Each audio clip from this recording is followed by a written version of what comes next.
대한 독립운동의 대표 인물 중에 한 명인 안중근으로부터 배우는 내 인생을 바꿀 교훈의 말씀을 시작하겠습니다.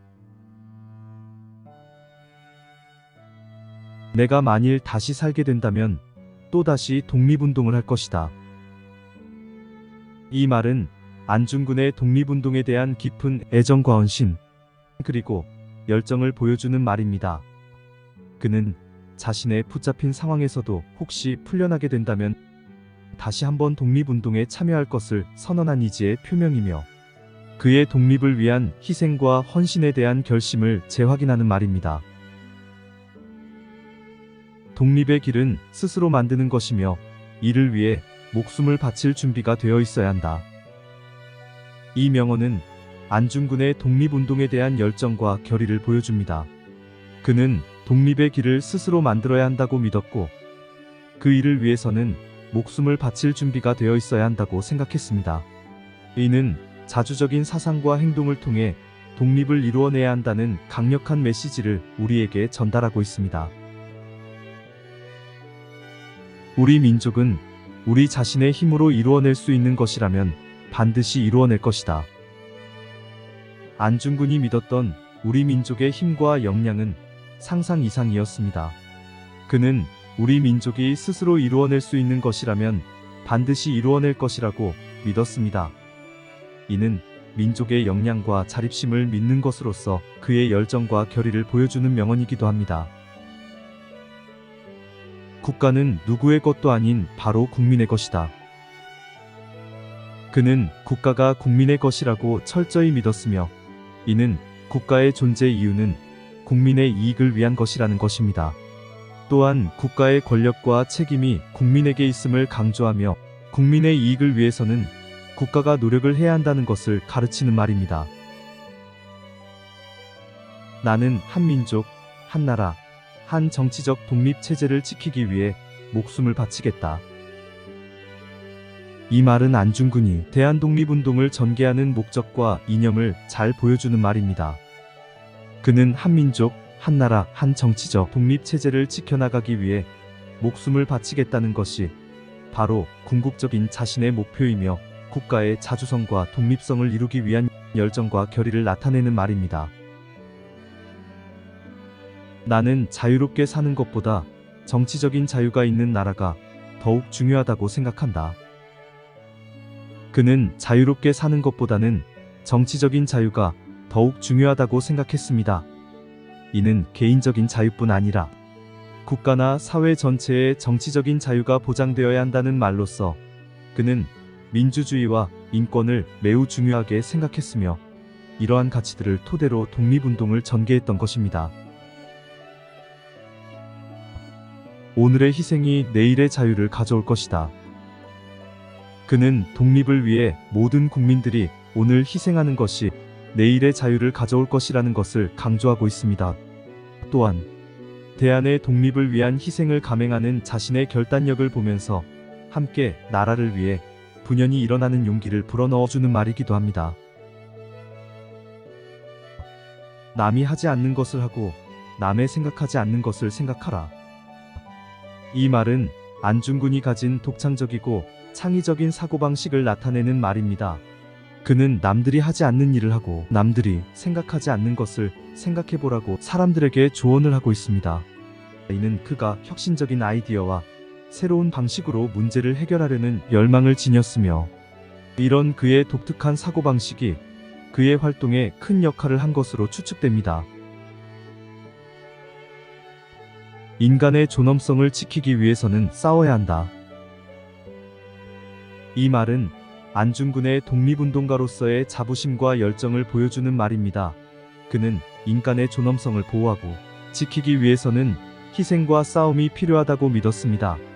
그리고 독립운동의 목표 중 하나인 자주와 민주주의를 실현하기 위해서는 혁명적인 운동이 필요하다는 것을 의미하는 말이기도 합니다. 사람이란 국가를 위해서 죽을 수 있어야 한다. 이 말 역시 그가 국가를 위해 얼마나 큰 의미를 가졌는지를 보여주는 말로써 그는 개인적인 이익보다는 국가와 국민의 이익을 우선시하며 그것을 위해 희생하는 것이 바람직하다고 믿었습니다. 이는 독립운동가들이 가진 공통된 가치 중 하나이며 독립을 위한 희생의 의미를 상징하는 말입니다. 희생은 먼저 내가 하라. 그러면 나중에 인류애가 따라온다. 이 말은 안중근의 대담하고 강렬한 인류애의 정신을 나타내는 말입니다. 그는 자신의 희생이 반드시 인류의 미래, 특히 우리 민족을 개척하는데 중요한 역할을 할 것이라고 믿었습니다. 이는 그의 열정과 희생의 의지를 보여줌으로써 또 다른 자신과 같은 사람이 따라올 것을 희망하기도 했습니다. 나는 사람을 죽인 적이 없다. 하지만 나는 민족의 적을 없애기 위해 싸운 것뿐이다. 이것은 안중근의 철저한 민족주의와 독립정신을 보여주는 말입니다. 그는 개인적인 적을 가지지 않았지만 우리 민족의 적을 없애기 위해서는 희생과 싸움이 필요하다고 믿었습니다. 이러한 그가 가진 내적인 가치를 바탕으로 독립을 실현하고자 노력했다는 것을 우리에게 보여주고 있습니다. 그들은 나의 몸을 죽일 수는 있어도 나의 영혼은 죽일 수 없다. 이 명언은 안중근이 자신의 희생과 행동에 대한 깊은 의미를 지니고 있음을 보여주는 말입니다. 그는 자신의 몸이 죽더라도 그의 이념과 정신은 살아남아 있을 것이라고 굳게 믿었습니다. 이는 그의 희생에 대한 불굴의 의지를 상징하며 그의 희생은 독립운동의 역사에서 가장 중요한 사건 중 하나가 되었습니다. 나는 대한의 독립과 자유를 위하여 살고 죽는 것이 옳다고 생각했다. 이 말로써 그는 대한의 독립을 위한 희생과 헌신에 대한 결심을 다시 한번 강조하고 있습니다. 또한 그가 자신의 인생을 나라를 위해 바치는 것을 정당화하는 것이며 독립운동가들의 모범이 되는 그의 정신적인 상징이기도 합니다. 이제는 살아서 이루지 못한 일을 죽어서라도 이루려 한다. 안중근은 이 말로써 독립의 이상을 죽음 이후에서도 끝까지 이루겠다는 결심을 보여주고 있습니다.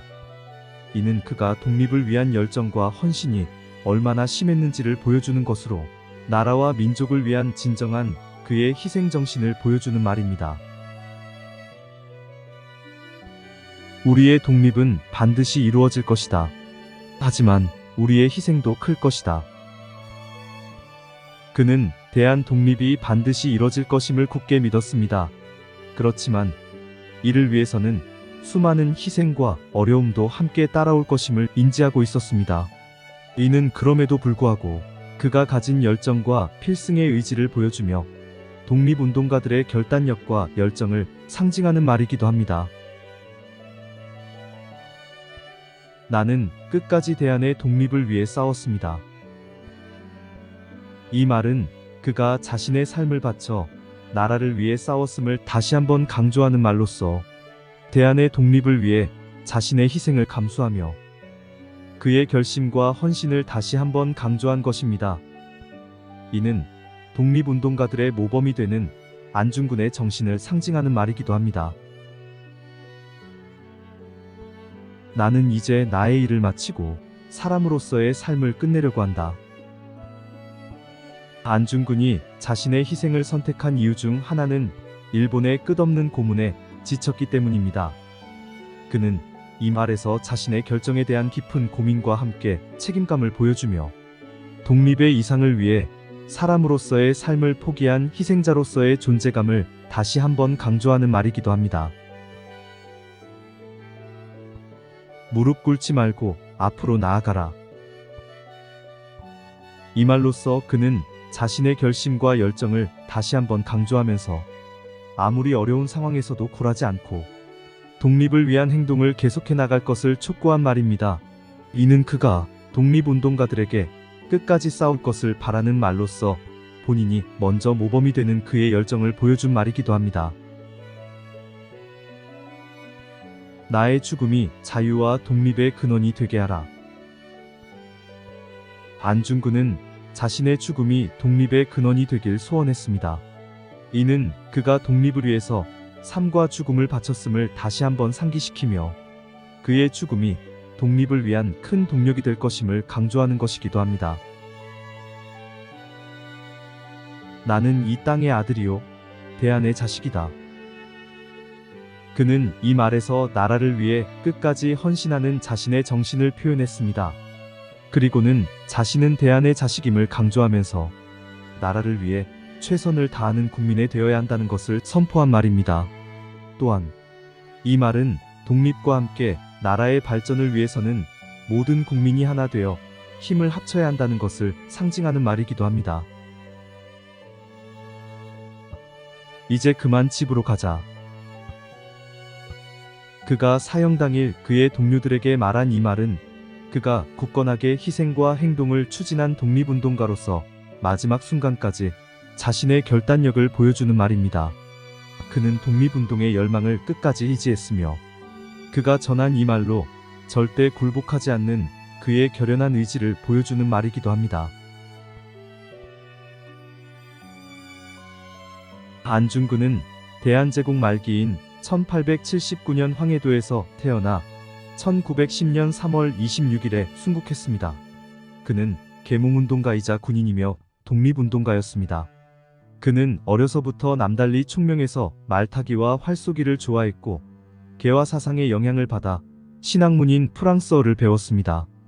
또한 독실한 종교인으로 19세 때에 천주교에 입교해 프랑스 신부로부터 토마스라는 세례명을 받았습니다. 그리고 29세에는 서북학회 및 국제보상운동에 참여하면서 본격적으로 항일운동에 참여했고 한일 신협약을 통해서 일제가 대한제국의 국권을 빼앗아가자 러시아로 건너가 의병투쟁을 결심합니다. 그리고 여러 의병장들과 함께 러시아 국경을 넘어 국내 진입을 위한 국내진공 작전을 벌였으나 실패했습니다. 그러던 그의 나이 31세 때인 1909년에는 일본의 탄압으로 의병활동이 어렵게 되자 김기령, 어밀섭, 허명길 등 12명의 동지와 함께 손가락을 잘라 단지회라는 비밀결사를 조직하고 이토 히로부미 통감과 을사오적 이완용을 각각 암살하기로 하는 등 독립운동을 맹세합니다.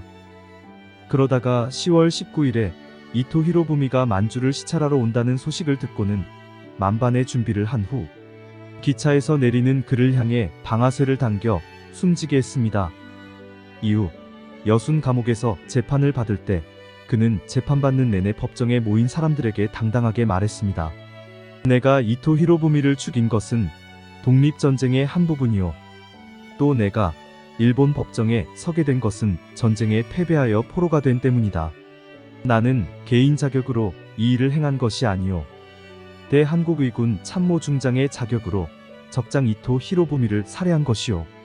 조국의 독립과 동양 평화를 위해서 행한 것이니 만국공법에 의하여 처리하도록 하라. 고 당당하게 외쳤습니다.